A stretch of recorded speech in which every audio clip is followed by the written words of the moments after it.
گرامی قدر اس وقت حالت یہ ہے، ملک کے اندر ریلیف اگر کسی کے لیے ہے تو امیر کے لیے ہے، ملک میں ریلیف اگر کسی کے لیے ہے تو جاگیردار کے لیے ہے، ملک میں ریلیف اگر کسی کے لیے ہے تو سرمایہ دار کے لیے ہے، اور علماء کے لیے کیا ہے؟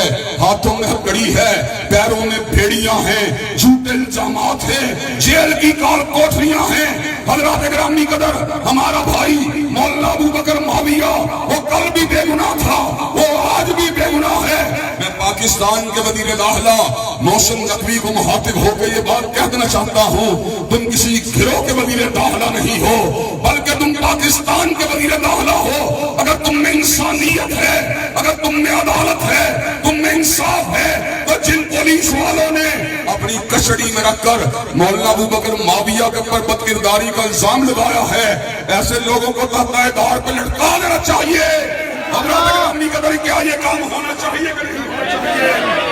حضرات گرامی قدر اللہ کے فضل و کرم سے ہم کسی سے ڈرنے والے نہیں ہیں، کسی کے سامنے اپنی گردن کو جھکانے والے نہیں ہیں، اور کسی کے ٹل چومنے والے نہیں ہیں، کسی کی قدم بوسی کرنے والے نہیں ہیں۔ انشاءاللہ اپنے بھائی کے مقدمے کو لڑا جائے گا اور بے گناہ بھائی کو جیل کے انشاءاللہ رہائی کو دلوایا جائے گا۔